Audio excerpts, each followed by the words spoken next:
Hello and welcome to season 9 of Cut Through the Noise. Cut Through the Noise is the podcast that helps business leaders and professionals increase sales through elevated communications and marketing. I'm your host, Aisling O'Rourke, the founder of The Communications Coach, based here in the Republic of Ireland. And I work with business leaders who want to communicate with clarity and confidence. And you are very welcome to today's episode of the show.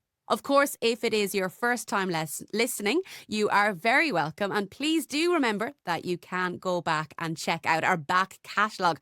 We've been on the road now for about 18 months here on Cut Through the Noise. So there is a lot for you to catch up on if you would like to. Now, we live in a noisy world where it can be really difficult to get to your target audience, especially on social media. And that's why I've decided to focus in on social media for this particular season of Cut Through the Noise. One of the things that I really enjoy about my work is that I help. One of the things that I really enjoy about my work is that I get to help business leaders quite literally cut through the noise and reach your target market without the need for expensive agency fees. However, it is still important that you as a business leader know the rules and regulations that you must abide by while advertising your business, particularly on social media and particularly if you're engaging in influencer marketing. So today we're really getting to grips with the regs around all of this. I'm joined by Orla Twomey, and Orla is the CEO of the Advertising Standards Authority. The ASA is an independent organisation here in Ireland, and they're responsible for promoting the highest standards of advertising in Ireland. And their job is to ensure that all commercial marketing communications are legal, decent, honest, and truthful. So to talk more about this and to really help you understand the rules that you must abide by, I hope you enjoy my conversation with Orla.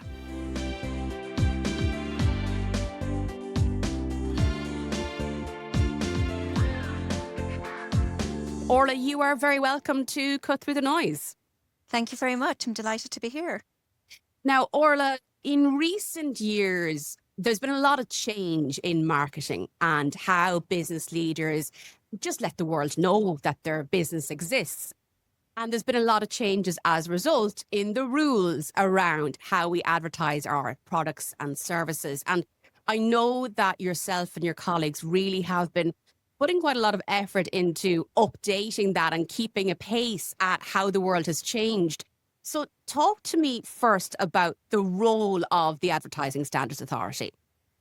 Sure. Well, our role is to ensure that there are the highest standards in advertising in all media of communication so that consumers are not misled or offended by the advertising that they see, that those standards keep pace with societal changes, that there is fair competition in the marketplace so that bigger advertisers take an unfair advantage of smaller or the other way around.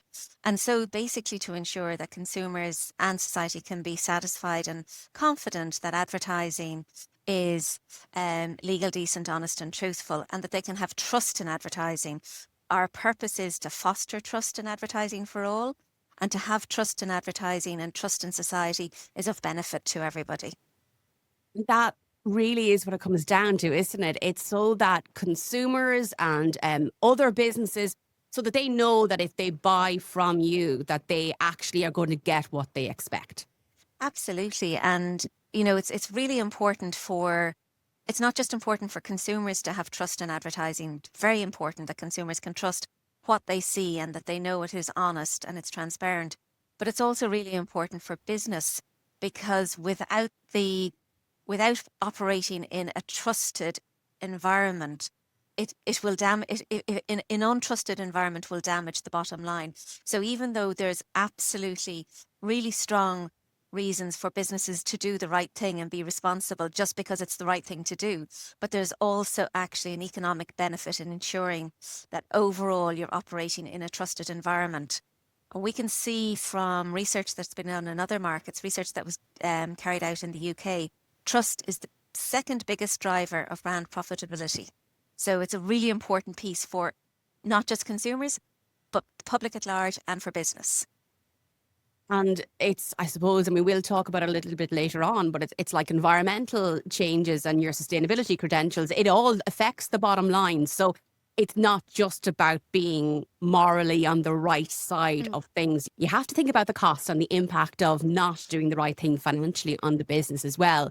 Now, I know Exactly. you have a code of conduct. You also have rules around when a business person might engage an influencer and how that might work. And you also, and on that, it's rules for influencers as well.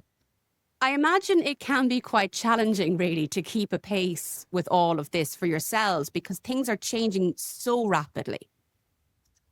Sure, for sure. The advertising ecosystem is a hugely dynamic one.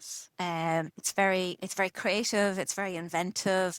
Always looking for new ways to engage with consumers and with audience. I suppose the basic principle we have though is that the basic principles don't change. So it's always been a rule of the code that you should not mislead in your advertising claims, that you should be transparent in whether it's advertising or not. And, if we think back to so-called traditional media, you might have had an advertising feature in a newspaper. You had to say it was an advertising feature, an advertorial. That rule hasn't changed. But what we're doing is we're saying, how does it apply to the changing ecosystem? So, for example, you mentioned influencers. Influencer marketing has to be disclosed as such. So consumers know when they're being advertised to, that they don't have to wonder, is this an advertisement or not? And that goes across other areas as well. A lot of, if you refer to things like native advertising, where advertising is woven into editorial content, it has to be clear that there's advertising material there. Basic principle is consumers should not have to think about it. They should know immediately this is an advertisement. And that's it's absolutely fine. I think it's great that there's all this new ways that people can be engaged with their audience, different ways of having conversations.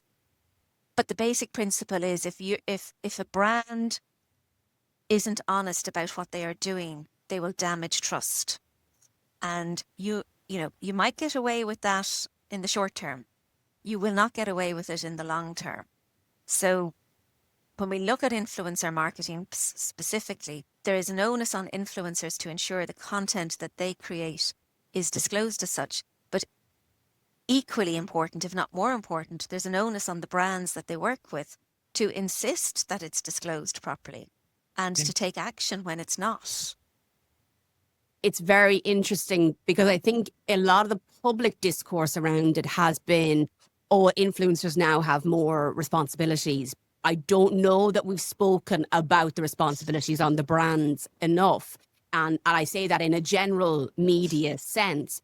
So when it comes to marketing your brand specifically on social media, and, there might be a feeling that Asher, social media is the Wild West.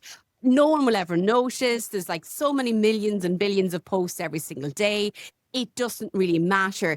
But businesses do need to get on board and realize that they can be very significantly, hauled up if they're not following the code correctly. There's this great democratization of it, where people who previously wouldn't have been able to advertise at scale can now do so. And they do so, I think most people go into it with the best will. They want to do the responsible thing, but they just don't always know what they don't know. When it comes to influencer marketing, we do quite a bit of work on, our own social media to try and put information out there to help people understand what they need to do. But ultimately, if any of us are in business, there's an onus on us to check what are the rules I should be applying and complying with. I remember you brought me back to my college days when I was taking modules in law. And I remember distinctly being reminded regularly that ignorance is not a defense against breaking the law. So you have to be mindful of it. And even if you didn't do a traditional business degree or a media degree, if you're running a business, you need to be aware of these things. So You need to be aware. let's take myself, for example. Mhm. And as part of my services, I offer a communications mastermind. If I'm going to take to social media to start offering that as a service, what rules do I need to be mindful of? Well, from an advertising perspective, what you need to be mindful is that any claims that you're making about the service, about the impact of the service, about what it will offer, that you have the evidence to show that that is the case. So, if one was to advertise that they have the most effective leading service in a certain area, you'd have to be able to show that in the jurisdiction, depending on how the claim is made, there is no more effective service out there, and that the service is considered to be the leading. So you need to ensure that if you're making an objective claim, that you can stand by it. Now, if you make an opinion saying we think we're the most effective, Hmm. the substantiation might be a bit lower. But it's always also to think about it from the consumer lens, because I think that's sometimes where companies can trip themselves up. They're so knowledgeable about their own product and service that you can take shortcuts in how you describe it Yes, because you know what you're talking about. exactly. You're an expert in what you're selling, but that You're doesn't mean the audience is. exactly. So it's always to take a step back and look at the ad and the claim and think, if I didn't know anything about this, or if I was looking for this type of service, but I'm not an expert in it, would I understand what's being offered here, and would I understand what I'm going to get out of it? So I think, and that's one of the rules in the code, is that we know that the advertiser might have an intent, but what we look at is not what the intent is, but what the actual message is for the consumer. That's really important. And like, I suppose I always talk about, not causing confusion, because if you cause confusion, you're going to lose business. But also, if you confuse somebody, they can feel like they've been misled and that you've sold them something that isn't true. And then that, again, it could land you in court, worst case scenario. But at the very best, it will affect the trust as to whether or not they'll buy into the service or the product or recommend it to friends or Well, colleagues. exactly. And there is that piece then about the, recommendations. So, so if a consumer signs up for a service or buys a product and discovers that it didn't really do what they understood it would do because it had been misdescribed, and that, I mean, it's clear that it's been misdescribed, it hasn't done what they expected, they're not they're not going to recommend it to anybody else. We tend as humans to, we'll talk about the bad experience. Oh, yeah. So, you're just like, companies are just storing up bad experiences for themselves by not being ruthlessly honest. I know I, advertising has the fluff about it, and it is about, mhm. there is the, you are allowed to sort of like use kind of like, as long as it's not misleading, exaggerated sort of scenery and different things. It's creative. It's a creative industry, and that's great. But there has to be an underpinning of, am I going further than the product actually will deliver? Years ago, Meteor, a now rebranded phone company under different names these days, but they conducted advertising research and they found that if a consumer had a negative experience, they would have complained to not one, not two, but at least 12 people about that negative experience. And like, that's a lot of people, particularly in a population as small as the Irish population. So it is That's- worth considering. It's a lot of wasted advertising budget. Exactly, 100%. So then, Orla, I decide that do you know what? Me coming on my social media, that's not doing enough to sell my services. I want to really leverage the power of a certain influencer because they're in my niche area. They've got, I don't know, 100,000 followers. And I think, do you know what? I think I need to invest in influencer marketing. What are the responsibilities of the brand or the business? Well, I think that what the brand really needs to understand is that influencer marketing is just another channel. So when you're approaching the creative message that you want to be communicated, you need to check that you're not giving the influencer any information that is exaggerated or wrong, because that's on the brand. The influencer can't be expected to substantiate the claims. So you need to make sure that you're very clear about what the influencer can and cannot say about the product. And sometimes it's more important about what they can't say Yeah. than what they can say. And that's the kind of like the general approach to make sure that your advertising isn't misleading, that it's not going to breach any of the other rules around promotions maybe, or environmental claims, or if it's a health and beauty product, those rules. But then you also need to make very clear and have a clear understanding with the influencer. This is advertising, so it must be disclosed as such. That and for each post that they're asked to do, that they disclose each post. That if it is a story, that it's on each part of it because it's expiring media, and just to have those conversations so that everybody is really clear what is required. Also, how to do the disclosure. So, like we have Yes. guidance that we drew up with the Competition and Consumer Protection Commission. And in that guidance, we set out that there are 3 ways to disclose, primary labels to disclose. Hashtag ad, use the platform provided tool if there is a platform provided tool. And if it's not an ad, but it's a gift, use hashtag gifted. And then there are secondary labels that you can use. Because, for example, could be that it's a brand ambassador relationship. It could be that it's affiliate links are being used. So Hmm. it's quite okay to use the secondary label once you've used the primary label.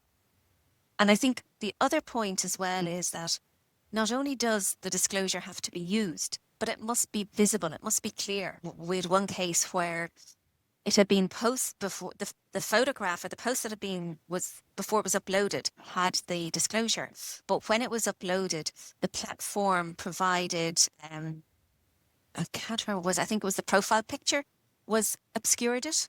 So All again, it's that right. Okay. intent Yeah. and looking to see what does the consumer see. So it's not just that I intended to disclose, but did I actually effectively disclose to the consumer? So all of those things need to be thought about. And I would say that, we don't mind whether there's an informal relationship with a brand and an influencer or it's a formal contractual relationship. That's a matter for themselves. But I think it was very helpful for brands to have thought about what the requirements are and to show that they have communicated them clearly to the influencer. Equally important for the influencer that they understand what's expected of them and that they are also saying to the brand, I have a duty of care to my audience to disclose when it's advertising. So that is what I am going to do. And that's something that I think influencers need to take care of as well. There's a brand issue here for influencers as well. Yeah, there absolutely is. And I think it's about, you know, at the end of the day, protecting both parties, that if you have a contract in place or a guidance document between both parties, at least then if there is an issue, you can always go back to, well, what's in black and white? What did we Exactly. actually agree? And sometimes I think where the difficulty can arise is when the agreement is made verbally and then no one can really remember what was said or stand over what was said. Exactly. Yeah. It's always good to put it in ink because then, Mm. everybody is clear about what's expected of In recent years, we are becoming as a society far more aware of our impact on the environment. And of course, with European regulations around ESG and CSRD and all of those lovely acronyms, um, there are accusations of greenwashing. And, and then there's the fear on the other side of things. Like I've spoken previously on the podcast about green hushing, where Yeah. brands are afraid to speak about their green credentials because they're afraid of being, well, you might do that, but you don't do that right. Or, the criticism that they might get. There are rules from an advertising perspective around what you say about your green credentials, aren't there? There are, yeah. We have a section in our code which talks about, if you're well, first of all, making an absolute environmental claim is really not something we would suggest to anyone because you have to have such a high level of substantiation to show that the product or the service right through its life cycle, from cradle to grave, isn't impacted on that claim. The substantiation is really, really high for absolute claims. But even for qualified claims, there's quite a high level of substantiation required. And I think there's been, when you look back over the years about the types of claims that have been made, about, this product is greener. Well, greener than what? Mm. And in what way is it greener? Or this product is environmentally friendly. Well, what does that mean? Um, and so I think we're coming to a stage where the very broad based claims are probably more problematic than they would have been in the past. That if you're making green claims, it should be very specific and very, very action orientated as well, I suppose. And it is a challenge for brands and companies that want to move into another space and have ambitions to do greater things, which we all want to do. We all Yeah. want to have the ambition to do greater things in this area. So if a company is making a claim that they are going to be net zero by a certain year, and they're using it in their advertising, well, then they need to really be clear about what are the actions we're going to take to get to that, and can those actions be verified, that they're likely to do it. So and it's really important that we do provide the space for companies to make claims, to when they're doing good things, to show that they've done something that's good, that it might be a small thing or it might be a big thing, but it has changed the dial. Because you refer to green hushing. Companies need to be able to talk about the good things they're doing in order to ensure they continue to get the investment to do them Yeah, exactly. internally. Yes. And if they can't talk about them, well, then they might still be doing them, but it also doesn't signal to consumers that here's a better product for you to buy because it's got less of an environmental impact. Unfortunately, less environmental impact doesn't sound quite as sexy as, environmentally friendly, but that's essentially sometimes what it is. So I think it's really important that we provide the space for companies to make claims. But I think companies need to, again, it's that piece about sometimes the research might tell you one, but by the time you've actually got to the marketing claim, it's moved away from what the research actually says. That goes across a lot of, all sectors as well.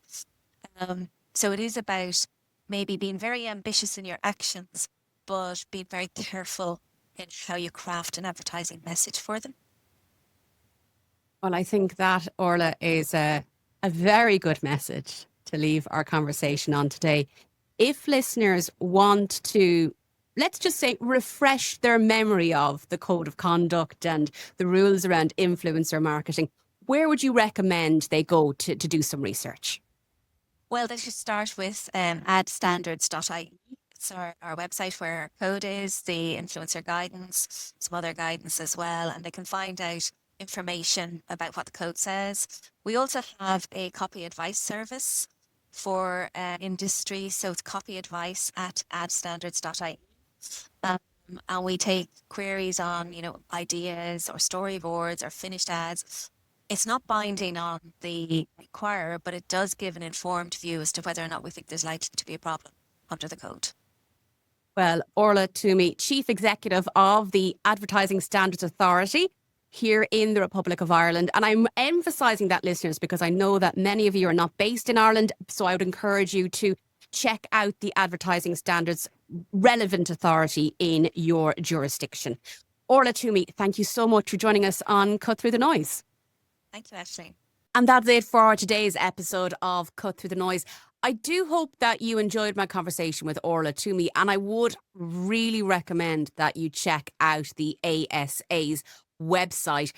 It's full of information and actually it's really easy to navigate. And I know sometimes legislation in particularly, it's not the sexiest thing to read. Like, let's be honest about it.